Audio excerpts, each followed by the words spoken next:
ভোলায় সেখান থেকে যোগ দিচ্ছেন সহকর্মী ছোটন সাহা। ছোটন, ভোলায় ঘূর্ণিঝড় রেমালের তাণ্ডব কেমন দেখছেন আর সরেজমিনে কি চিত্র দেখছেন আমাদেরকে জানাবেন।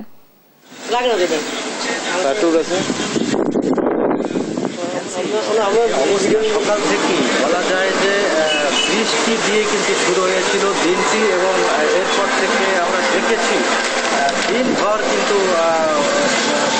তীব্র বেগে বাতাস বয়ে গিয়েছে এবং সেই বাতাসের তীব্রতা থেমে থেমে ছিল এবং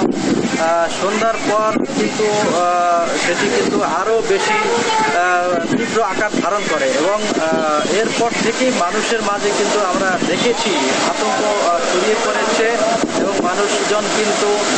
আশ্রয়কেন্দ্রে চলে এসছে এবং জেলা প্রশাসন থেকে বলা হয়েছে প্রায় 70,000 থেকে 80,000 মানুষকে তারা আশ্রয়কেন্দ্রে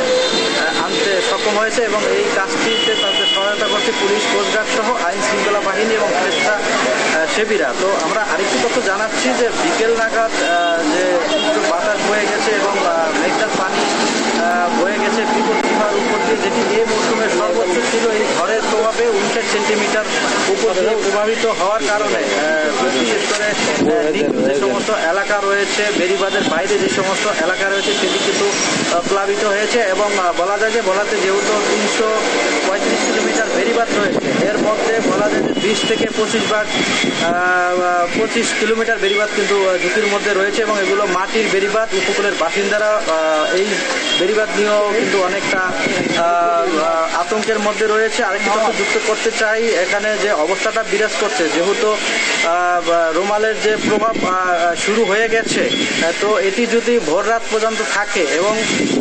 পানি উন্নয়ন বোর্ড বলছিল সেই ক্ষেত্রে একটু জলোচ্ছ্বাস হওয়ার কিন্তু আতঙ্ক তারা করছে, কারণ